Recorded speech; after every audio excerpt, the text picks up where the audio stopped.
cara tercepat untuk dari mental miskin kamu berubah nih ke mental kaya. Cara tercepatnya apa, Kang? Cara tercepat itu cara tersulit. Jatuhkan ego. Oke. Rendah hatilah.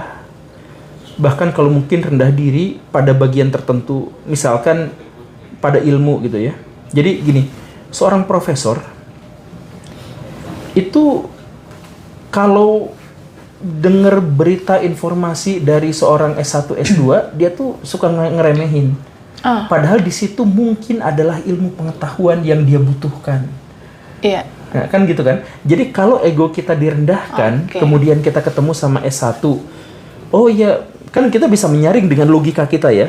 Dengan logika kita bisa menyaring bahwa dia bisa benar, bisa salah. Yang bagusnya bisa kita ambil, yang jeleknya bisa. Tapi kalau ego kita tinggi, siapa lu? Gua kan profesor gitu ya. Profesor. Nah, ini juga banyak kan misalkan saya ya. Orang-orang yang egonya tinggi nonton video saya tuh bukan lihat isinya apa. Iya. Lu tuh siapa? I see. Backgroundmu apa? Backgroundmu apa? Keahlianmu tuh apa?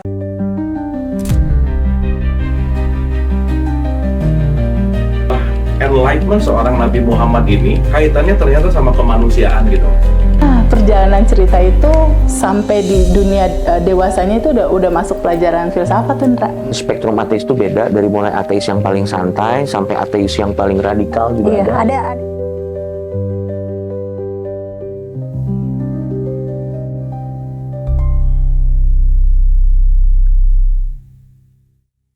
Yang paling berbahaya dari dampak mental miskin itu apa sih dalam kehidupan manusia? Miskin itu meniscayakan penderitaan. Miskin itu membuat kita tuh menderita gitu. Karena apa? Karena miskin itu membuat pilihan hidup kita itu menjadi sangat-sangat terbatas. Tapi kan sebetulnya itu pilihan ya. Ya dia berjalan terus di area mental miskin itu pilihan berarti. Sebagian pilihan, sebagian lagi memang konstruksi masyarakat untuk menempatkan dirinya di sana gitu. Tapi intinya gini, orang-orang yang tadi saya di mana tadi yang ngomong saya jadi lupa. Gini aja, Kang.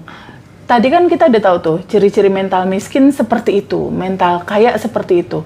Sekarang menurut Akang Guru, gimana sih cara tercepat nih seseorang itu bisa keluar dari mental miskin? Cara tercepat mengubah mental miskin itu apa? Mindset dulu kah? Atau healing dulu kah? Atau tindakan dulu? Mana dulu nih, Kang? Setiap orang beda-beda, setiap orang punya jalan keluarnya masing-masing. Cara Akang gimana? Ada yang dengan healing, ada yang misalkan kalau saya sebenarnya nggak pernah ngalamin punya mental miskin sih. Saya pernah miskin, tapi saya merasa saya nggak pernah punya mental miskin. Kalau Akang boleh saranin ke teman-teman yang lagi nonton, cara tercepat untuk dari mental miskin kamu berubah nih ke mental kaya. Cara tercepatnya apa, Kang? Cara tercepat itu cara tersulit.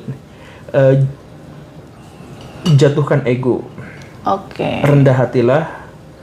Bahkan kalau mungkin rendah diri pada bagian tertentu, misalkan pada ilmu gitu ya. Jadi gini, seorang profesor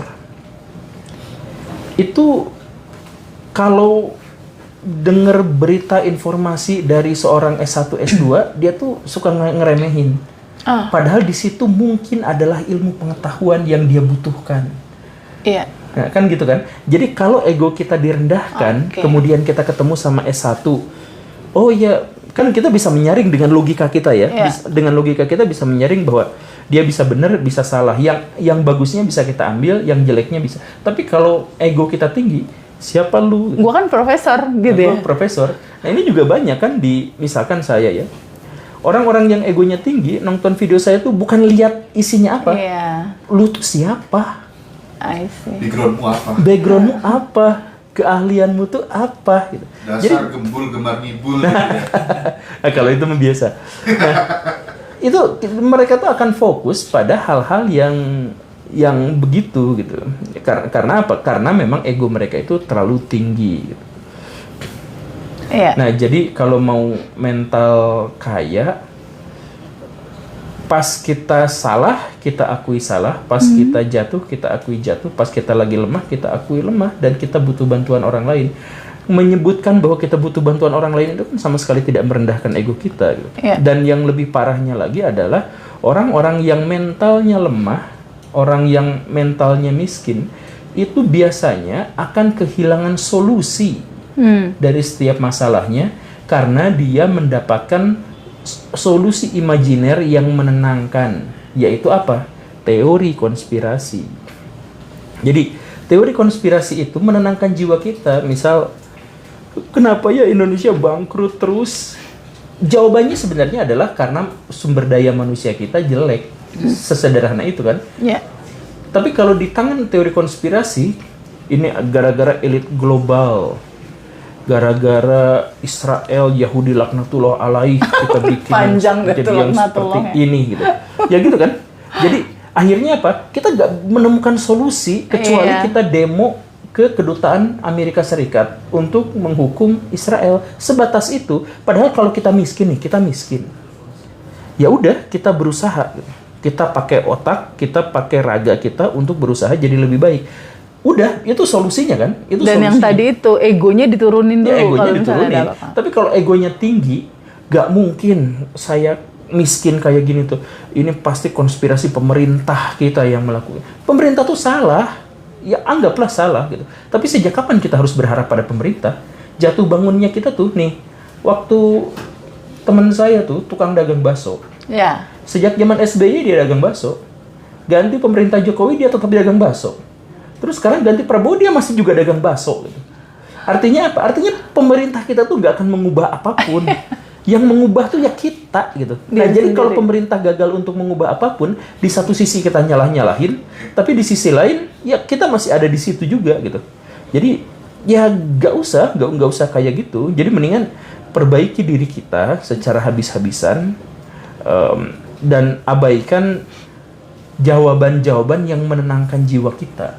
Itu kan jawaban yang menenangkan jiwa kita. Saya pendukung Persib, ngelawan Persija, kemudian Persibnya kalah. Nah. Itu sakit kan?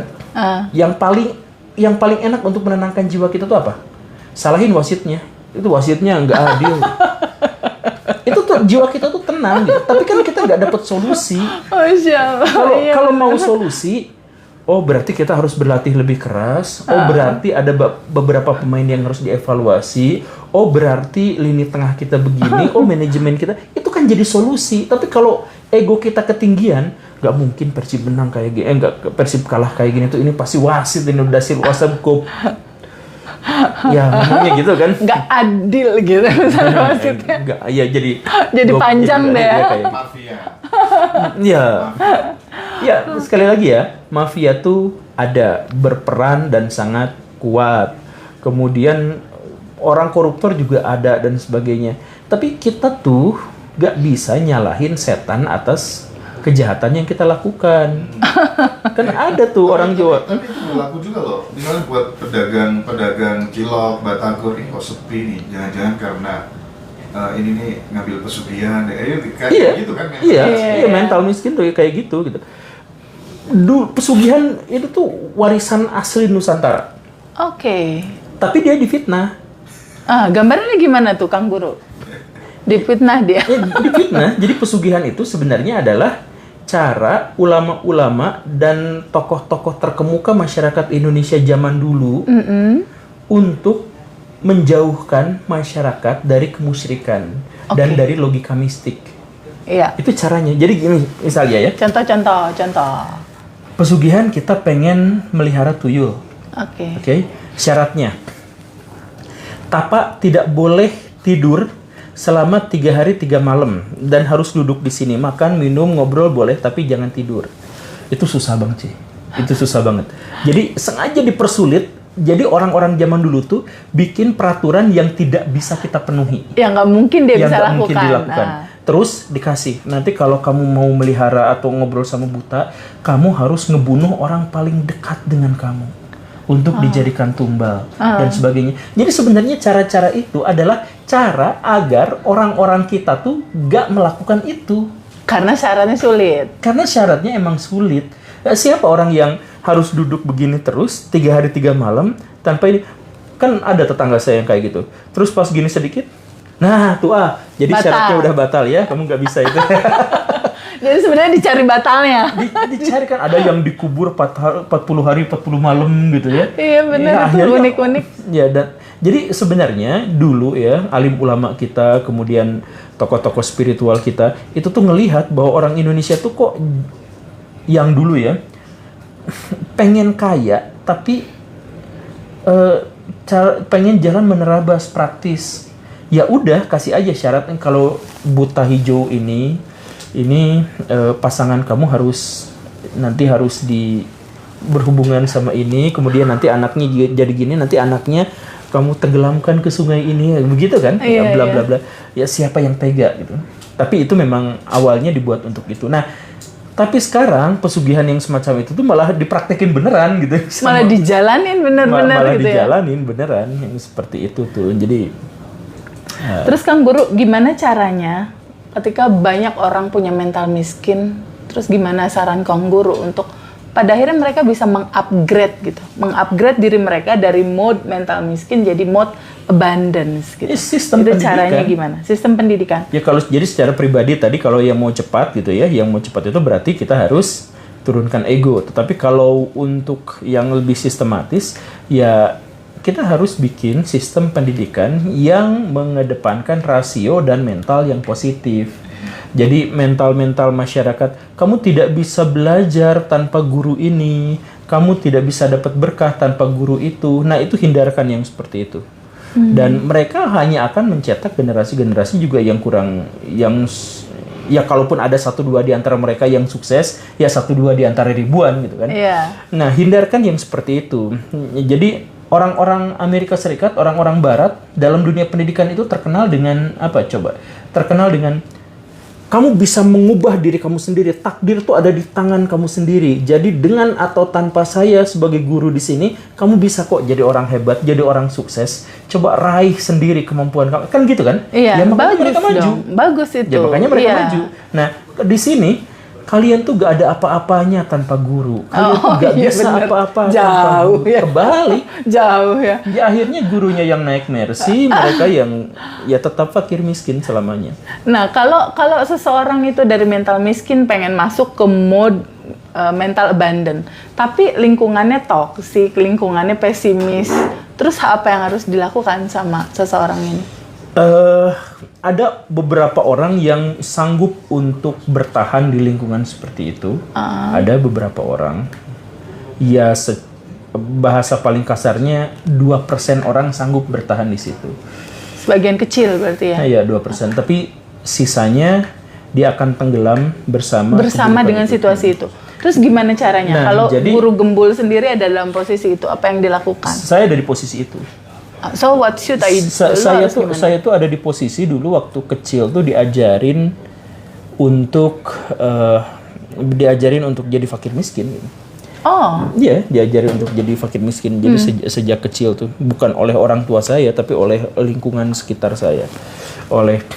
Nanti kamu jadi PNS biar dapat pensiunan. Ya, kayak gitu. iya benar. Saya mau jadi PNS tapi tujuannya untuk mengabdi pada negara bukan untuk dapat Iya, pensiunan. Benar-benar. Itu banyak loh. Iya, banyak itu- loh orang tua yang mindset kayak gitu. Jadi pada saat pensiun tetap dapat uang dari uang pensiun gitu istilahnya. That's all, cuma kayak pengen seperti itu Ya, karena doang. mereka inferior, mereka mental miskin. Jadi mereka tuh rela untuk mengorbankan kebahagiaan, rela untuk mengorbankan aset-aset yang mereka miliki hanya untuk masuk zona nyaman. Iya. Kalau jadi PNS itu kan zona nyaman. Iya. Intinya mah adalah kerja nggak kerja dibayar segitu. Iya. Berprestasi atau enggak, nggak akan dinilai kerjanya segitu. Pensiun umur berapa? Nanti sertifikat bisa digadein beli rumah. Ya Bisa itu buat kan. pinjaman, bisa buat Bisa agunan pinjaman, gitu ya. Bisa buat ini itu. Kemudian nanti udah tidak kerja lagi, nanti ada pensiun. Jadi masuk zona nyaman di mana kerja nggak kerja kita bisa. Nah itu adalah orang mindset miskin itu kan nggak berani bertaruh karena dia penakut yang tadi itu kan, karena dia penakut. Nah kalau orang yang mental kuat kan dia berani ambil resiko. Kalau saya jadi PNS, ya saya memang susah miskin tapi nggak mungkin kaya. Jadi saya ambil resiko aja, saya keluar dari PNS ini, kemudian saya karena yang merusak otak dan mental kita itu adalah zona nyaman, zona di mana kita ada di satu keadaan, satu bidang yang selalu sama begitu. Hidup kita tuh menjadi tidak bermakna. Jadi berputar aja terus seperti itu, putaran Jadi waktu. PNS itu nggak jadi masalah, tapi kalau niatnya, itikadnya adalah seperti itu ya jelek. Jadi dia kerja, berangkat jam 6, pulang jam 4. Selama 1 minggu dia melakukan hal yang sama. Ya gitu aja terus. Siapa yang otaknya akhirnya nggak berhenti berpikir? Putarannya begitu ya. Kang Guru, jadi sebenarnya apa akar terdalam dari mental miskin ini? Akarnya itu apa? Akar terdalamnya itu apa dan bagaimana seseorang tahu bahwa dia udah melampaui itu semua? Mental miskin itu naluri biologis, karena kebutuhan kita terhadap perlindungan, kebutuhan kita terhadap makan dan lain sebagainya. Jadi memang begitu. Nah, tapi jadi miskin itu naluri biologis. Kaya itu wujud peradaban manusia. Oke. Jadi manusia Satu itu kan naluri, melampaui. satu wujud peradabannya. Iya. Jadi ini naluri kita ya. Saya digebuk sama orang itu tuh. Dia kurus kan? Saya digebuk sama orang itu. Naluri saya balas gebuk dia. Oke. Itu naluri biologis. Atau naluri bertahan. Ya, naluri gitu ya bertahan, kalau oke. diserang gitu. Tapi kalau saya adalah manusia, saya digebuk. Kenapa? Saya akan bertanya kenapa, gini. Nah, itu naluri manusia. Nah, naluri manusia untuk bertahan hidup mengarahkan kita itu untuk cari aman, cari zona nyaman, harus sama semuanya sama orang lain, nggak boleh berbeda pendapat sama orang lain, harus ngikutin orang yang lebih tua dan berpengalaman, harus bisa mengayomi orang yang ada di bawah dan sebagainya. Dengan begitu, itu semuanya adalah zona nyaman dan itu adalah kebutuhan biologis kita. Kebutuhan biologis, kok mikirnya ke sana ya? Itu adalah naluri bertahan hidupnya kita. Nah, tapi untuk orang yang kaya dia beda cerita. Kalau dia dihantam, dia mikir kenapa seperti ini. Kalau perusahaan saya bangkrut, dipikirin kenapa bisa seperti ini. Dianalisis semuanya, dia berani berpikir, dia berani beda sama orang lain. Nih, mental miskin itu karena dia dimulainya kan dari kelemahan. Betul. Ada sekelompok zebra. Kalau dia miskin dan dia tahu gak bisa ngelawan singa, dia tahu dia nggak bisa melawan singa, dia lemah. Maka dia akan menyamakan corak bulunya dengan semua zebra yang lain. Jadi saru gitu. Jadi saru.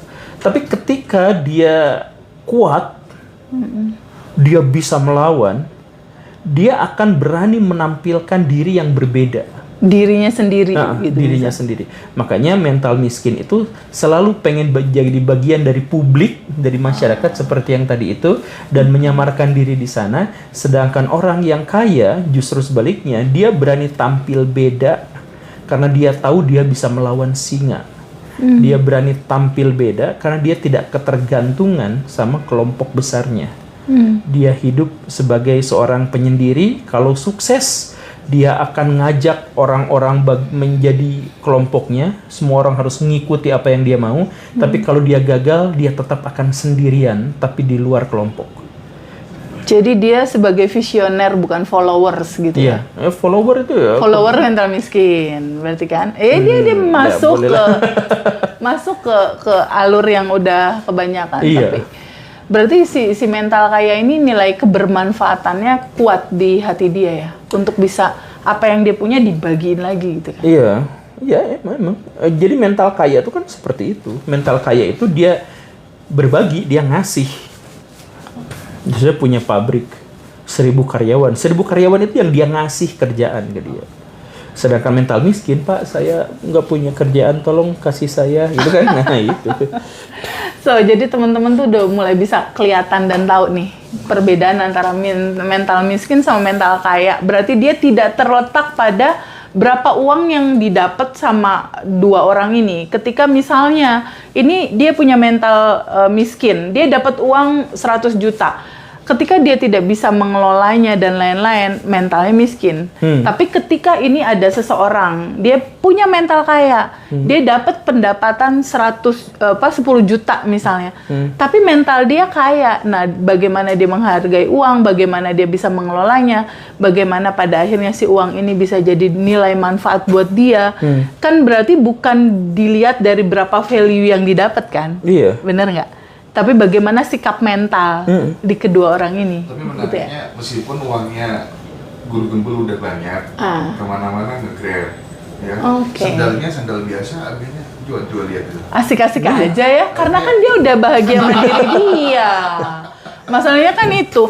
Tapi berarti kalau si mental miskin menjadi mental kaya, itu butuh waktu lama nggak sih untuk mencapai itu? Apakah itu jam terbang kah? Ya, itu. Apakah itu pada akhirnya fungsi dari pengetahuan masuk ke dalam diri dia dan dia cerna melembaga dalam diri dia? Tentunya kan ini nggak instan kan? Iya, tergantung orang. Orang ada yang setelah berpuluh-puluh tahun baru dia akhirnya memiliki mentalitas yang baik. Ada yang dilahirkan memang sudah memiliki mentalitas yang seperti itu. Ada yang dia tidak belajar tapi dia ada di lingkungan orang-orang dengan mentalitas yang positif.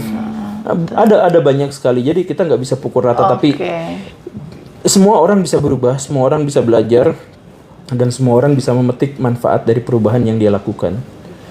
Setuju. Jadi sebetulnya penting sekali nih teman-teman semua yang nonton video kali ini untuk membedakan di manakah kita berada gitu. Di titik yang mana nih kita berada? Tadi kan ciri-cirinya Kang Guru udah nyeritain tuh. Kalau mental miskin berarti, hai bos, halo bos, apa kabar bos, gitu kan? Kita kayak Arab.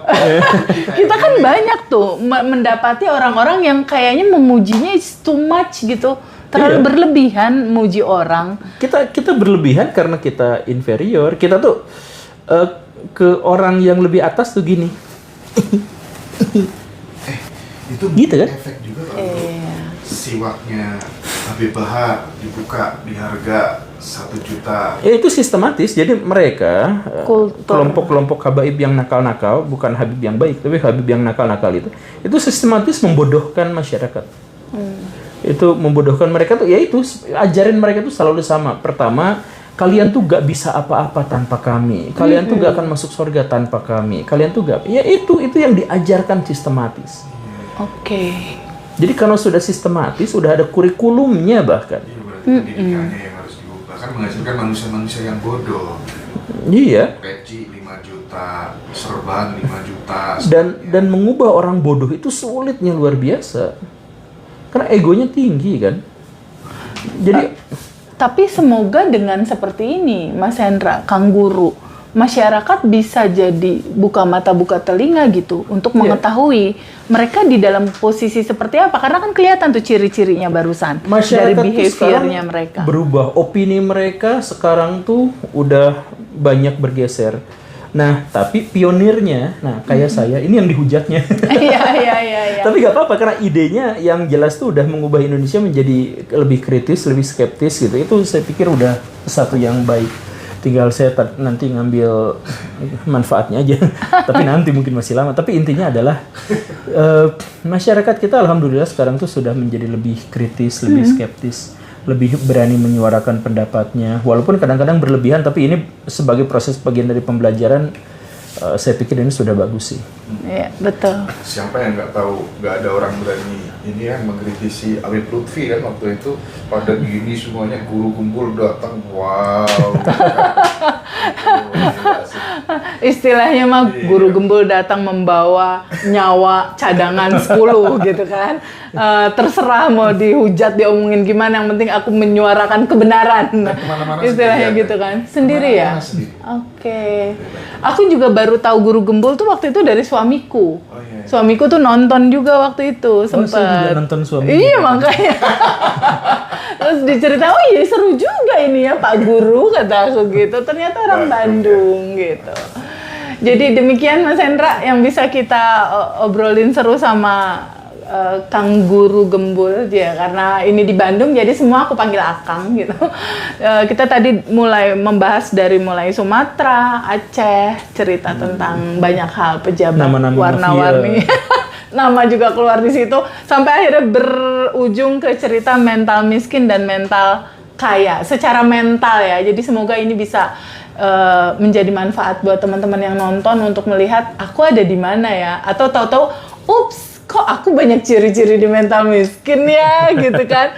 Oh, berarti aku udah mulai sedikit bergeser di mental kaya. Dan itu penting sekali teman-teman. Karena apa? Karena sejatinya hak hidup semua orang itu harus mencapai titik bahagia dan berkelimpahan. Karena itulah sejati kamu, itulah tempat pulang kamu. Dan melalui cerita sedikit kecil nih, cerita mental miskin dan mental kaya, mudah-mudahan itu bisa jadi awal yang baik buat teman-teman bisa mengukur menuju ke arah kehidupan yang sangat menyenangkan dan mengasihkan sebetulnya. Amin. Makasih banyak Guru Gembul, sehat selalu, bahagia berkelimpahan. Terima kasih.